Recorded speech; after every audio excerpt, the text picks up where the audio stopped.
5 years ago, I would not recognize the person I am today, and I mean that completely in the best possible way. Most people don't change because they're waiting to feel different. But here's the thing. Feeling different is the last step, not the first. Welcome to Honestly English, real conversations about real life in natural American English. I'm Ryan. And I'm Ashley, and today we are talking about something that honestly gave me chills when we were planning this. Who is the person you are becoming? We're getting into identity change, fixed mindset versus growth mindset, and why the environment you build around yourself matters way more than your willpower ever will. And, stay for the part where I tell you about the one tiny habit I thought was too small to matter, because it changed something in me I wasn't even trying to change. So here's where I want to start. There's a psychologist, Carol Dweck, who spent decades researching why some people keep growing and others kind of stay stuck. And what she found comes down to two ideas: fixed mindset and growth mindset. Okay, I'll be honest. When I first heard those terms, I kind of rolled my eyes a little because they get thrown around everywhere now. But then I actually understood what they mean at a deeper level, and I couldn't unknow it. Yeah, it's deeper than it sounds. A fixed mindset is basically an internal verdict. This is who I am. This is my ceiling. This is what I'm capable of. Full stop. And the problem is, when you have that verdict locked in, you start avoiding challenges, because if you fail, it confirms the verdict. And I had that for a long time. I genuinely believed I was not a disciplined person. Not as a complaint, just as a fact. I would start things and not finish them. That was just me. And that is exactly how a fixed mindset works. It disguises itself as self-awareness. It sounds honest. I'm just being realistic about who I am. But what it's actually doing is locking your identity into a past version of you. You're using old evidence to predict your entire future. That's so uncomfortable to hear out loud, because I was doing that without realizing it. I was using my past behavior as proof of what was possible for me. Whereas a growth mindset says, I am not finished. What I am right now is a draft. And the belief is that through effort, through experience, through gradual and consistent showing up, who you are can actually shift. But okay, how does that actually happen though? Because you can believe you can grow all you want. How does your identity actually change? This is the part most people get backwards. There's a concept in behavioral psychology. Behavior comes before belief. Most of us wait to feel like a different person before we act like one.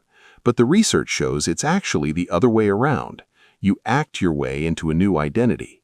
The feelings follow the behavior, not the other way. Oh, that one hit me because I kept waiting to feel motivated before I'd work out.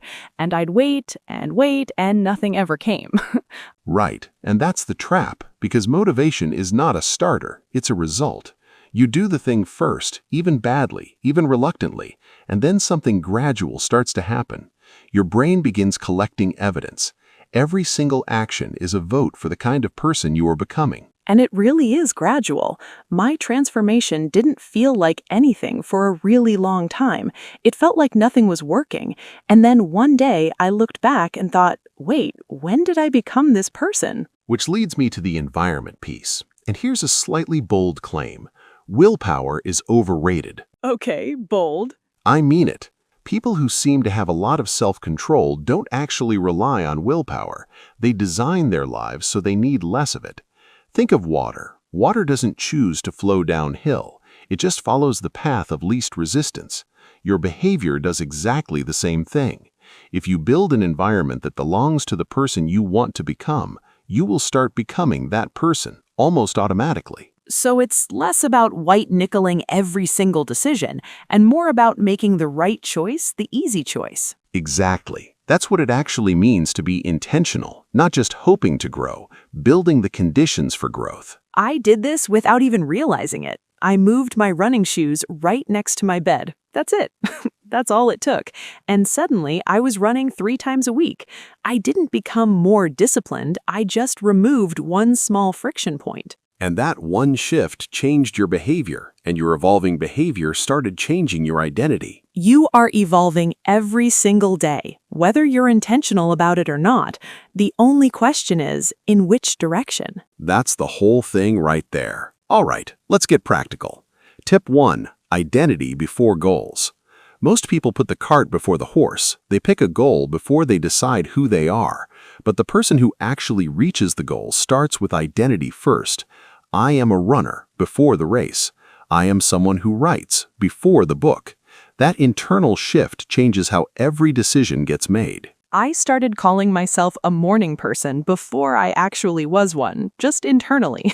It felt completely ridiculous at first, but it created this quiet accountability. Like, okay, morning people don't stay in bed until noon.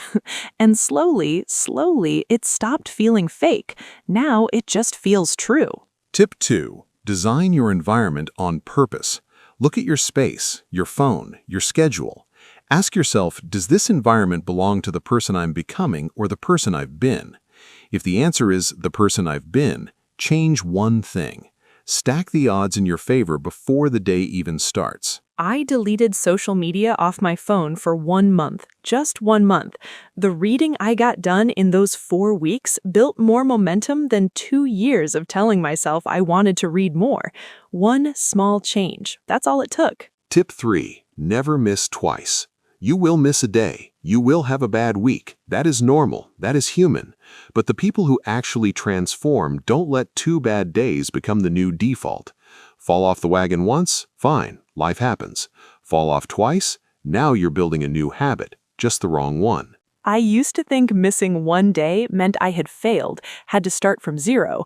That thought was what always stopped me from getting back in the saddle.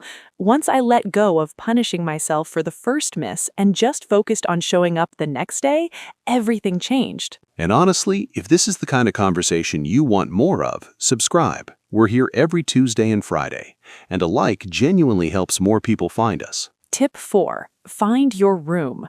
Your environment isn't just your physical space, it's the people in it. There's a saying, you're the average of the 5 people you spend the most time with. And whether that's exactly true or not, the point stands. If everyone around you has a fixed mindset, their ceiling quietly becomes yours. Find one person who is intentional about growth, just one. It changes the whole atmosphere. And if you can't find that room in person yet, find it here. Find it in books, in podcasts, in communities. The conversations you fill your head with shape who you become. That's not an accident. That's design. Tip 5. Write your new verdict. Remember, a fixed mindset hands you a verdict, a locked story about who you are. You can flip that. Sit down and write 3 sentences about who you are becoming. Not who you are right now, who you are becoming. I am someone who shows up. I am someone who keeps going. I am someone who keeps evolving. Read it every morning. It will feel strange at first. Do it anyway. Behavior before belief, remember? I have 3 sentences on a sticky note on my bathroom mirror. I've read them so many times they feel automatic now. But the first week I wrote them, I couldn't get through them without feeling a little embarrassed. Like, who am I to say this about myself? That embarrassment is the friction of real change. That's how you know it's actually working. So our question for you today is, who is the person you are becoming, and what is one thing you are doing today to become them? Honestly, the person I'm becoming is someone who trusts herself. And I know that sounds simple, but for someone who spent years second-guessing every decision, it means everything. The one thing I'm doing is writing down one decision each day that I made from my gut and then honoring it. Even if it's small, even if it's just what to have for lunch, I'm collecting evidence, one vote at a time. For me, the person I'm becoming is more present, less in my head, more in the actual room I'm in. The one thing I do every day is take 5 minutes in the morning. No phone, no input, just sitting with where I am. It sounds almost too simple to matter, but the days I skip it, I spend the whole day slightly off, so I've stopped skipping it. That gradual practice is slowly becoming part of who I am. Tell us your answer in the comments. We read every one. If today helped you, share it with someone who needs it. New episodes every Tuesday and Friday. See you next week. You are not who you were 5 years ago. And 5 years from now, you won't be who you are today. The only question is whether you're evolving on purpose.